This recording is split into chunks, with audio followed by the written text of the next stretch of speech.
ذکر کیا، میں آپ سے یہ پوچھنا چاہتا ہوں کہ سعودی حکومت جو ہے، نجدی حکومت ہے، اس کے قیام کے تعلق سے آپ کچھ ذکر کریں، اور عالم اسلام پر ان کے کیا اثرات، مضر اثرات ہیں، اس کے تعلق سے آپ ہمیں بتائیں، ناظرین کو بتائیں۔ جی، بسم اللہ الرحمن الرحیم۔ فیاض بھائی، مختصراً بات مفتی صاحب کی گفتگو میں آ رہی تھی۔ مفتی صاحب نے جو تاریخ مرتب کی گئی ہے اس میں کہ ابن عبد الوہاب نجدی کا گھرانہ علمی اعتبار سے مقبول تھا، اور ابن سعود کا گھرانہ یہ طاقت کے اعتبار سے، قوت کے اعتبار سے گویا علاقے میں عسکری قوت رکھتا، اور یہ دونوں کا گٹھ جوڑ ہوا، اور ان لوگوں نے پہلے ریاض کے علاقے ہی میں، علاقے نجد کے میں اور آس پاس لوگوں کو اپنا مطیع، فرمانبردار اور وہابی عقائد کا تابع بنایا، معتقد بنایا ہے، اور جن لوگوں نے انکار کیا ان پر سختیاں کی ہیں، انہیں قتل تک کیا ہے، بچوں کو قتل کیا، اور جو لوگ ان کے وہابی مذہب میں داخل ہوتے تھے ان عورتوں کے بھی بال منڈوایا کرتا تھا کہ یہ بال جو ہے ان کے زمانہ شرک کے ہیں، اس لیے اسے مڑا دیا جائے۔ تو ایک صاحب نے اعتراض کیا تھا کہ پہلے کے بال صاف کرواتے، منڈواتے ہیں تو مردوں کی داڑھیاں بھی منڈوا دیجیے۔ تو وہ اس وقت خاموش ہو گیا تھا۔ میں یہاں پہ ایک بات بتانا چاہتا ہوں کہ یہ ایک سطحی تاریخ ہے کہ ابن عبد الوہاب نجدی نے فکری طور پر فکری تلوار اس کی تھی اور آہنی تلوار ابن سعود کی تھی، اور یہ دونوں گٹھ جوڑ کیا اور یہ دھیرے دھیرے پھیل گئے۔ یہ سچائی نہیں ہے۔ انہوں نے برطانیہ سے رابطہ نہیں کیا، بلکہ برطانیہ نے موقع پا کر ان سے رابطہ کیا اور ان کو ہتھیار اور اسلحے کی قوت فراہم کی ہے، ہدایات جاری کی ہیں۔ بعد میں جب ریاض سے نکل کر حجاز کی طرف یہ لوگ بڑھے ہیں تو اس وقت لارنس آف عربیہ تاریخ میں موجود ہے کہ ایک عیسائی اس کی مسلسل ان سعودیوں نجدیوں کے ساتھ رہا ہے، اور جس نے ہدایت دی، اور برطانیہ نے پوری قوت دی ہے، ان طاقت دی ہے، سارے ہتھیار فراہم کیے ہیں۔ اور یہ 20ویں صدی کے پہلے دوسرے دہے ہے، 1920 کے بعد یہ حجاز کی طرف آئے ہیں۔ تو اس زمانے میں آپ دیکھیں گے یہ برطانیہ کی بڑی سلطنت تھی، اور 1918 ہی میں پہلی جنگ عظیم شروع ہو گئی۔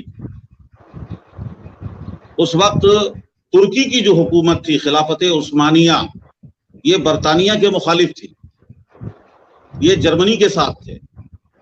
تو برطانیہ نے اس حوالے سے بھی کہ اپنا بدلہ لینے کے لیے، ترکی حکومت کو توڑنے اور کمزور کرنے کے لیے، انہوں نے ابن عبد الوہاب نجدی اور ابن سعود کو، فکری طور پر ابن عبد الوہاب نجدی کو اور عسکری طور پر ابن سعود کو سپورٹ کیا، اور ان کے اندر نعرے دیے ہیں، عربیت کے نعرے، یعنی ہم عرب ہیں، ہم اہل عرب ہیں، اور ہمارے اوپر ترکی حکومت کر رہے ہیں۔ آج بھی وہابیوں کے اندر ذرا بھی ایمانی غیرت ہو تو اس سوال کا جواب دیں کہ اسلام میں عربیت کے نام پر، علاقائیت کے نام پر اور نسل کے نام پر انہوں نے شوکت اسلام و مسلم کو توڑا ہے۔ ترکی سلطنت کی بنیاد پر جو پوری دنیا میں اسلام اور مسلمانوں کی شوکت تھی، جو ایک دبدبا تھا، جو ایک مرکزیت تھی، سینٹرلائز تھے، ان کو انہوں نے علاقائیت کے نام پہ توڑا ہے۔ دور جاہلیت کے مشرکوں کا نعرہ سب سے پہلے ان وہابیوں نے لگایا ہے کہ ہم عرب والے ہیں، عرب پہ عرب والے حکومت کریں گے۔ یہ کہیں نبی نے فرمایا ہے؟ یہ کہیں اللہ اور اس کے رسول کے ارشاد میں ہے؟ یہی نعرہ دے کر عرب والے مٹانے کے لیے آئے تھے۔ اس کے علاوہ جب حاکم موجود ہے تو حاکم کی بہت ساری غلطیوں، خامیوں، ظلم کے باوجود بھی اللہ کے رسول صلی اللہ علیہ وسلم نے ایک قائد کے تحت جمع رہنے کی آخری دم تک تاکید فرمائی ہے کہ امت کا شیرازہ نہ بکھیرا جائے، انتشار نہ کیا جائے۔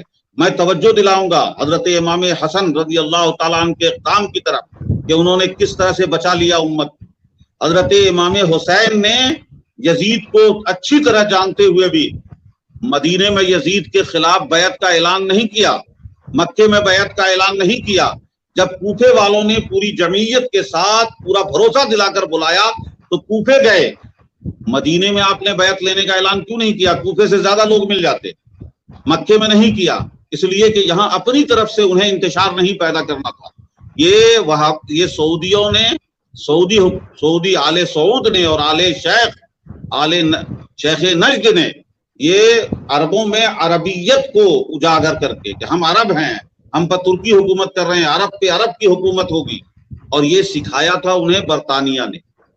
یہ انگلینڈ کی ہدایت تھی، لارنس آف عربیہ کی ہدایت میں چلے. وہ ان سے ہتھیار ملے ان کو. انہوں نے ہدایت دے کر ان کو پلاننگ دی ہے کہ کہاں کس طرح حملے کرنے ہیں.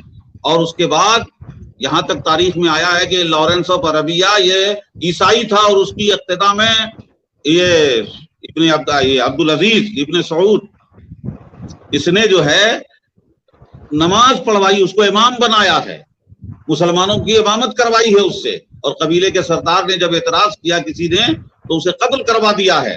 تو یہ صرف ہتھیاروں کی مدد حاصل تھی، پلاننگ مل رہی تھی، سپورٹ مل رہا تھا، عربیت کے نعرے لگائے گئے. اور جب اس میں جن لوگوں نے اختلاف کیا ان کو بڑی سختی سے کچلا گیا. اور ادھر حالات ترکی سلطنت بھی کمزور ہو چکی تھی جنگ عظیم کی وجہ سے، ان کے اندر بھی وہ کسبل نہیں تھے. میرا عرض یہ کرنا ہے کہ برطانیہ کے جاسوسوں کی تربیت میں پروان چڑھے اور یہ ابن سعود سے ملنے کا مشورہ، ملنے کی ٹیکٹکس اور ٹپس یہ سارے یہ ان کے جاسوسوں نے دیے ہیں. یہ ڈھونڈ کر خاندان بھی اسی نے دیا ہے کہ کس کس کو ملانا ہے. اسلامی سلطنت کو توڑنے اور اسلامی قوت کو، اسلامی جمعیت، اجتماعیت، شوکت، روب کو پوری دنیا میں توڑنے والے کا نام نجدی وہابی سعودی ہے. اور اس نے پوری دنیا کے مسلمانوں کو اس کے بعد سے آپ دیکھ لیجئے، جب سے سلطنت عثمانیہ ختم ہوئی ہندوستان میں بھی خلافت تحریک چلی. یہاں کے گاندھی جی نے بھی اس کا ساتھ دیا تھا. خلافت تحریک چلی. جب سے وہ خلافت ختم ہوئی، توجہ دیں، جب تک وہ خلافت تھی اس خلافت کے حدود سے باہر تاریخ میں موجود، میں تفصیل نہیں بتا سکتا کہ رشیا اور چائنا کی طرف اگر مسلمانوں پہ کہیں بھی ظلم ہوا ہے تو خلافت عثمانیہ نے بھرپور اس کا دفاع کیا اور بھرپور اقدام کیا ہے اور مسلمانوں کی جان، مال، عزت و آبرو کی حفاظت کا ذمہ لیا ہے پوری دنیا کے اندر. ہندوستان کی مغلیہ سلطنت نے بھی اپنے آپ کو مذہبی اعتبار سے ریکگنائز کرنے کے لیے خلافت عثمانیہ سے سند لیتے تھے. یہ یہاں عسکریت کی بنیاد پر، فوجی لشکر کشی کی بنیاد پر یہاں مغلیہ سلطنت قائم ہو گئی تھی، لیکن یہ سیاسی اور عسکری قوت تھی، عسکری غلبہ تھا. مذہبی اعتبار سے انہوں نے سند سلطنت عثمانیہ سے لی تھی اور سلطنت عثمانیہ سے سند لے کر یہ سمجھتے تھے کہ ہم اجتماعیت میں شامل ہوتے. لیکن ان سعودیوں اور وہابیوں نے برطانیہ، یورپ جو 6 صدی ہجری کے بعد سے، جب سے حضرت صلاح الدین ایوبی نے بیت المقدس کو فتح کیا تھا، اس کے بعد سے پورا یورپ یہ سر جوڑ کے بیٹھا ہوا تھا کہ اب جو ہے میدان کی جنگ، لڑائی اور جنگ کے ذریعے اسلام کو تباہ نہیں کیا جائے گا بلکہ سازشوں کے ذریعے کیا جائے گا.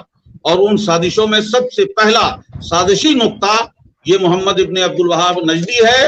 اور اس کے بعد تو بہت سارے سازشی نقطے ہیں. ہم یہ مانتے ہیں کہ اس کے بعد سے برطانیہ کامیاب ہے، ہم شکست خوردہ ہیں. برطانیہ اپنے پلاننگ میں اس وقت کامیاب ہوا ہے. اس نے پوری سلطنت عثمانیہ کو توڑ کر تقریباً 40، 41 یا 42 ممالک بنا دیے. یہ پوری خاندانی حکومت ہے اور ان کو یہ سمجھا دیا گیا کہ بس تم اپنی عیش و عشرت، اپنی حکومت بچاؤ، اسلام مسلمان یہ مت دیکھنا.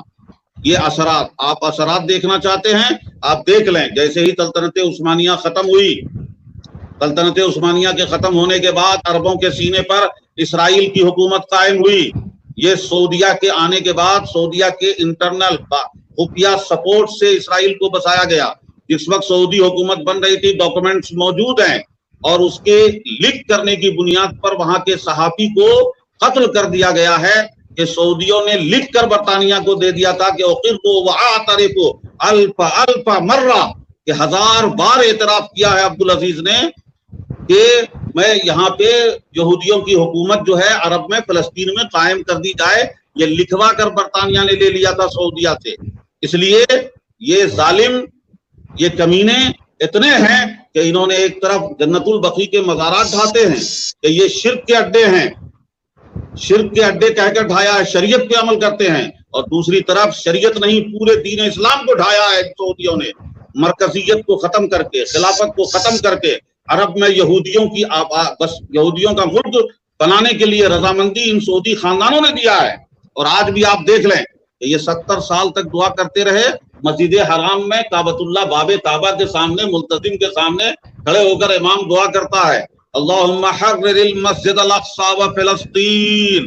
میں نے کہا تھا ایک تقریر میں 70 سال سے یہ وہابی امام دعا کر رہا ہے, لیکن آج تک فلسطین آزاد نہیں ہوا اور برباد ہوتا جا رہا ہے. آپ نے دیکھا ہوگا کہ 70 سالوں سے فلسطین کے اندر کتنا ظلم ہوا, قتل و غارت ہوئی, زندہ بچوں کو, نوجوانوں کو اور نابالغ بچوں کو, کم عمر بچوں کو گڈھوں میں ڈال کر اس پر مٹیاں ڈال دی گئی ہیں. لیکن آج تک چیلنج کرتا ہوں پورے وہابیوں کو کہ انہوں نے ایک جملہ یہودیوں کے خلاف بولا ہو, کہیں آواز اٹھائی ہو, کہیں سفارتی سطح پر یو این او میں یا کہیں کیا ہے یہ عرب لیگ جو ہے ان کی جو تنظیم ہے, کہیں بھی انہوں نے فلسطینیوں کے حقوق کے لیے آواز اٹھائی ہو تو آپ مجھے مثال دے دیں. ہاں, بس یہ کرتے کیا ہیں کہ یہودیوں کو خوش کرنے کے لیے اس پہ آواز نہیں اٹھاتے, اور فلسطینیوں کو خوش کرنے کے لیے 1000 فلسطین کو فری میں حج کرا دیں, فلسطینیوں کو حج کے لیے بلا لیتے ہیں. عراق کی تباہی کے بعد عراقیوں کو بھی فری حج کرنے کی سہولت عطا فرمائی تھی. میں نے یہ 2 منظر اپنے بچپن سے, عراق کو تباہ کرنے میں بھی بیس بھی انہوں نے ہی دیا تھا, اور امریکہ عنوان بات بہت لمبی ہے. میں آپ سے عرض کر رہا ہوں, ایک طرف تو انہوں نے اسلامی شوکت کو توڑا, اجتماعیت کو توڑا, اسرائیل کو بسانے والے, یہودیوں کو عربوں کے سینوں پہ بسانے والے یہی نجدی وہابی ہیں. اور تیسری طرف سن لیں, ایک میں نفسیاتی نقطہ بتاتا ہوں. پوری دنیا میں ہر مذہب کے لوگ مختلف ملکوں میں بستے ہیں, لیکن اس کے باوجود ہر مذہب کے ماننے والوں کا ایک سیاسی اور مذہبی مرکز ہوتا ہے جس پر وہ اعتماد رکھتے ہیں کہ ہم پر ہونے والے مظالم پر وہ آواز اٹھائیں گے, سفارتی سطح پہ اٹھائیں گے, اخلاقی مدد کریں گے. جیسے آپ جانتے ہیں عیسائیوں کے لیے اگر سیاسی طور پر برطانیہ ہے تو مذہبی طور پر روم ہے, کہ میں اس کا مذہبی بڑا رہنما روم میں رہتا ہے. اور سیاسی طور پر آپ جانتے ہیں دنیا میں کہیں بھی عیسائیوں پر اگر ظلم ہوگا تو سفارتی سطح پر برطانیہ آواز اٹھاتا ہے, روم سے اس کے مذہبی قائدین اس کو سپورٹ کرتے ہیں. آپ دیکھ لیں یہ بدھسٹ کو, یہ بدھ مذہب کے ماننے والے ہیں, یہ دنیا میں ہر جگہ ماننے والے ہیں, لیکن ان کو سپورٹ کرنے والے چائنا ہے, جاپان ہے جو ان کے حقوق کے لیے آواز اٹھاتا ہے, ان کے مظالم کے خلاف آواز اٹھاتا ہے. آپ دیکھ لیں یہودیوں کے لیے, یہودی پوری دنیا میں اکا دکا نظر آتے ہیں, کہیں کہیں تعداد کم ہے, لیکن یہودیوں کو یہ بل ہے کہ ہمارے طرف سے ہم پر کہیں کوئی زیادتی ہوگی کسی ملک میں تو اسرائیل ہمارے لیے پیچھے کچھ پناہ کھڑا ہے. آپ ذرا سوچ کر بتا دیجئے کہ پوری دنیا میں مسلمان ہے, مسلمانوں کے دل و دماغ میں یہ ہے کہ ہمارے اوپر کہیں ظلم ہوگا تو کوئی آواز اٹھانے والا ہے. اسی بھارت کے اندر سینکڑوں فسادات ہوئے ہیں, لیکن کبھی آج تک سنا کہ مرکز ہمارا مذہبی اعتبار سے, عقیدت کے اعتبار سے مکہ ہے, مدینہ ہے, حجاز مقدس ہے. جن ظالموں نے حجاز کے نبوی نام کو, قرآن قدیم نام کو بدل کر سعودیہ رکھ دیا, وہ سعودیہ رکھ کر بتا دیا کہ اب یہ مذہب کی بنیاد پہ نہیں, خاندان کی بنیاد پر, یہ نسل کی بنیاد پر حکومت چل رہی ہے. کیونکہ سعود یہ نسل ہے, یہ سعودی خاندان نسل ہے. یہ آج تک آپ نے نہیں سنا ہوگا کہ مسلمانوں کے حقوق کے معاملے میں, مسلمانوں پر ہونے والے مظالم کے سلسلے میں کبھی سعودیہ نے کوئی آواز اٹھائی, کہیں پر سفارتی سطح پر, اخلاقی طور پر کوئی بھی آواز کہیں سے اٹھائی نہیں. ابھی حال میں آپ نے سنا ہوگا کہ ایک بی جے پی کے نیتا نے عرب کے خواتین پر تبصرہ کر دیا تو عربوں میں اس پہ تبصرے ہونے لگے, اس کے خلاف اب ہنگامہ ہونے لگ گیا, میڈیا میں آ رہا ہے. میں پوچھتا ہوں جس وقت سلمان رشدی نے رسول پاک صلی اللہ علیہ وسلم کے خلاف لکھا, پوری دنیا سراپا احتجاج بن گئی. قرآن کے خلاف لکھا, پوری دنیا میں احتجاج ہوا. اسی کتاب کے اندر خاتون جنت سیدہ کائنات فاطمہ الزہرا پر انتہائی خطرناک تبصرے موجود تھے. کیا سعودیوں کی عورتیں خاتون جنت کے برابر ہیں یا ان سے اوپر ہو گئی؟ ان کے قدموں کی تلووں کی دھول, ان کے اونٹنی کے دھول